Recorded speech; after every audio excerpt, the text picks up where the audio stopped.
Not from playing, yeah, just lack of sleep. Yeah. You've been touring for how long? I guess this is what, three and a half weeks? Yeah, almost weeks. Almost 3.5. So, and then without any days off for the last like 14 days. No day off. That's 18 days. No day off for 18 days. How is it going? It's going great. Yeah. Going real well so far. Playing a lot of places we've never been before, and people are coming out, so that's always good. Today was definitely one of the funnest shows that we've played the whole tour so far. Today? Yeah, today was one of the best. Really? Great crowd, great people. Yeah. So you like Croatia? This is your first time here? Yeah, first time in Croatia. So what did you like the most?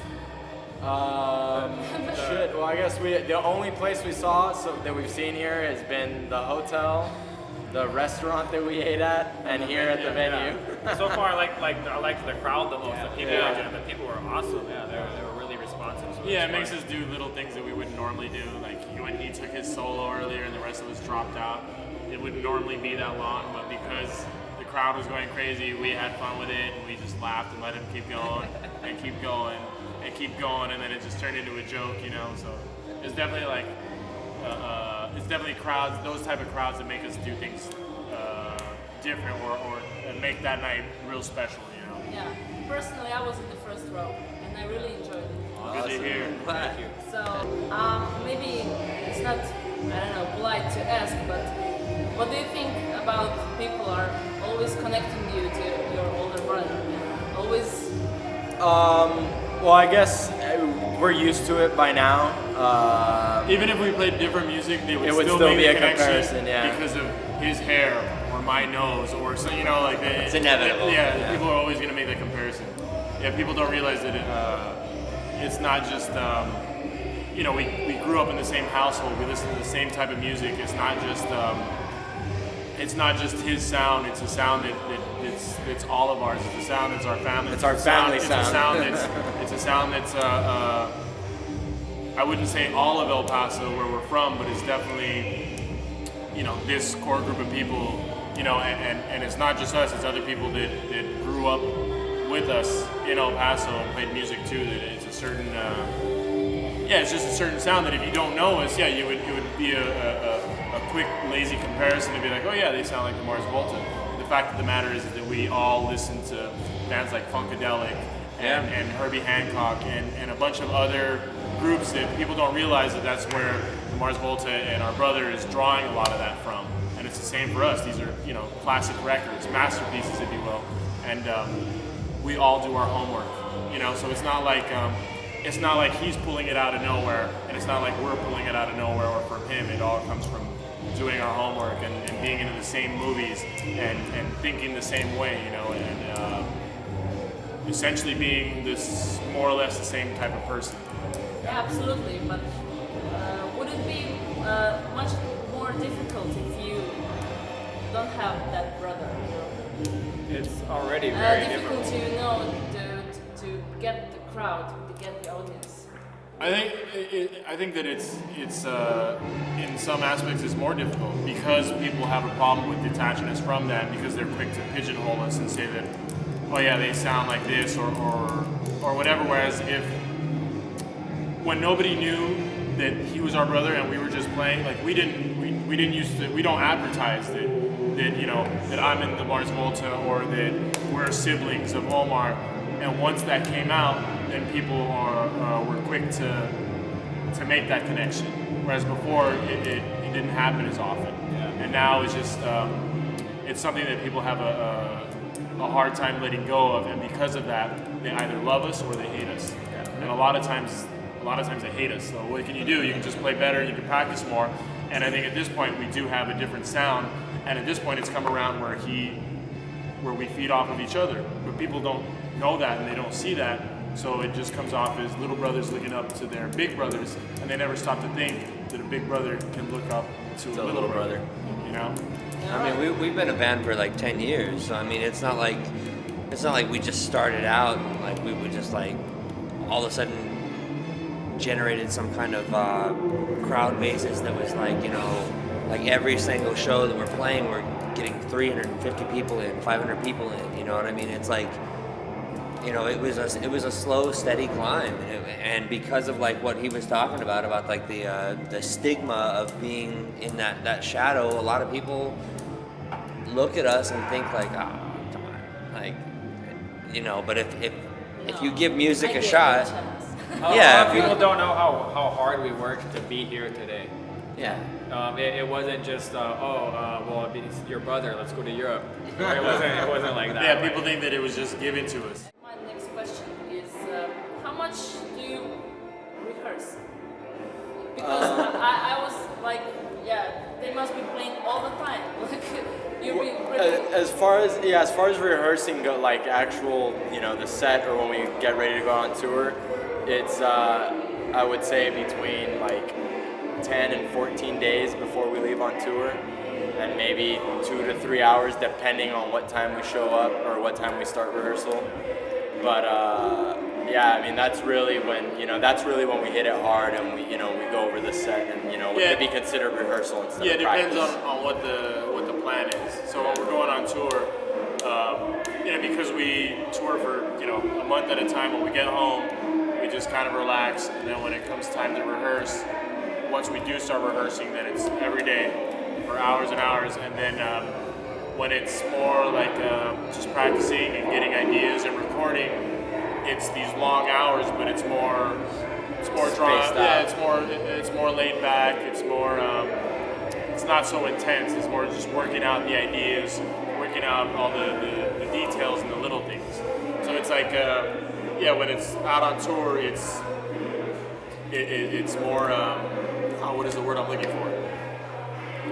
I guess it's more intense. I can't think of the word, but yeah, it's just as much rehearsal in a shorter amount of time. It's like we have to get it done, and we feel the pressure, and we got to go out, and we got to be tight.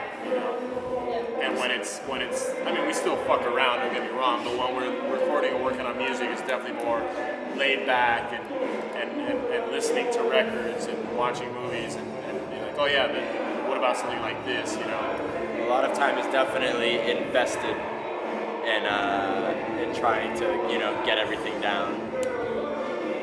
So that's good. And a lot of it for us isn't even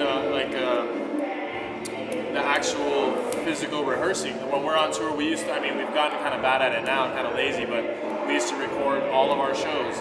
And so we would play the show, and when we were driving to the next city, we would listen to it. We would listen to where we were messing up and what sounded great and what didn't.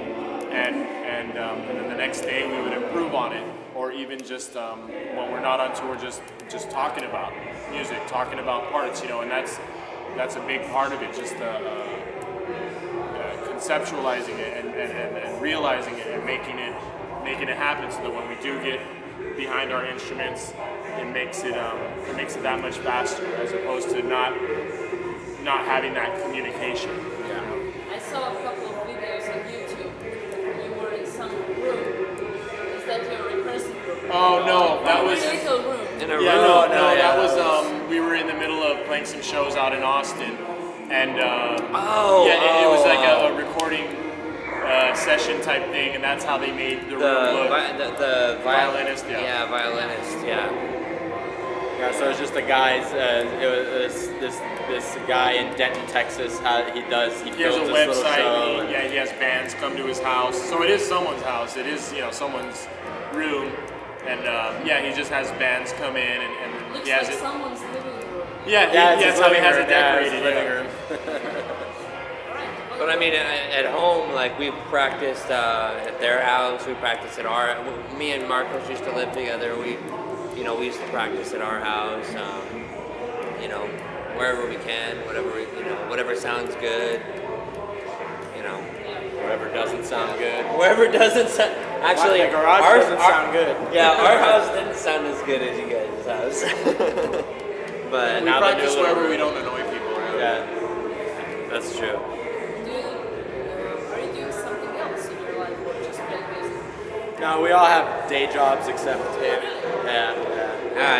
It's difficult to be musicians. I mean, in this day and age, I mean, it's not like you can just go out and tour and make an album and tour and make this like abundance of money. it's not like that anymore. You know, especially with the internet and people downloading music and everything like that.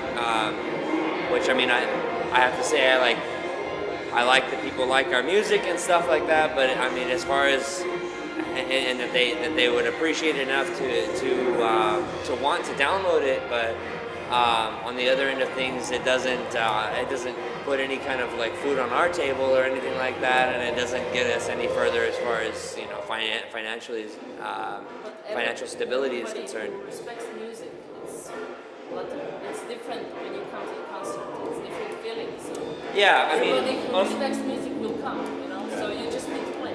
yeah, I mean that's the one thing I will say is that like we are a band that has always really been about the live show, and we love playing live. We love playing to people. We love playing to a crowd.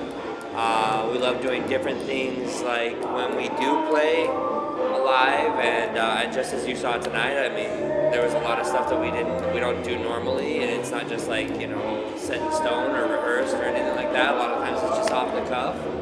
But yeah, I don't know. I mean, like as far as you know, going back to what I was saying, like as far as being in a band that in this day and age, you know, it's not as easy to just be in a band and make money and be able to pay your bills and everything like that. You know, all sorts of factors, like even like gas. Gas is so much more expensive than it was a couple of years ago, so that's where a lot of our money goes towards, you know. And even with people coming out to the shows, like we still need to be able to sell CDs and shirts every night, and it's always hit or miss in some cities, some cultures, you know. We were just in the UK, and apparently they don't really buy shirts and records. They buy all tickets that much. and they show came up. out to the show, and it was They great, don't buy and they were really into it. I was surprised how many people were actually buying your. Absolutely, and that's sometimes you sell a lot of records, sometimes. You just don't. Yeah, I mean, sometimes you sell a lot of T-shirts. Sometimes you sell a lot of CDs. a night like this is one that. I'm the merchandise girl. I know everybody. Yeah. A night like tonight helps us make up for the nights when we don't do so well with merchandise, you know, and yeah, like going out to shows. That's only half of it, you know. That's is just the way things are now is just not enough. That you have to be able to do both. You have to be able to play in places and have people come out, and you have to hope and have faith that people are going to buy the shirts or the records or whatever, and it means a lot to us when someone buys the record and the CD, or buys a record for a friend, or buys another one because the artwork is so great that they want to put one of them up on the wall and the other one they want to listen to, you know. And that's why our artwork looks so good. You know, we didn't want to put some dumb shit on there. A picture with the band name on it. Yeah, when we worked so hard on these records, you know. So it's the whole thing. It's not just the music. It's everything. The whole thing is a piece of art, and it goes hand in hand with the performance, and it goes hand in hand with the crowd. Like the show, us playing, again, that's only part of it. The other part is the people giving us back that energy, so that we can give it to them and they can give it back, and it's a cycle that just grows and it gets bigger and bigger. Tonight, the show started off and everyone was into it. Obviously, it was a great crowd, and the crowd just got more and more vocal about how much they enjoyed it. So because of that, we played, I won't say better, but we definitely gave it more energy, you know. And there's certain things that we were like, oh, we got to change it up a little bit to make tonight special, because the crowd is special, you know. Yeah. You haven't said anything. I usually don't.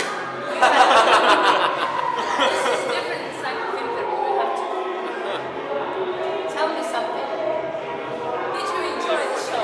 Yeah, it was great. This is my first time in Europe, and I'm loving it. Right. But have you been before Zagreb? Oh, Jesus. We've done UK. We've done London. Like 5 cities in Germany. So Hamburg. We've done Cologne. We've done Oberhausen. Vienna. Two shows in Austria. Then we go to Budapest. No, it's one in Austria, Budapest, Oh, then and then we Norway, come, right. and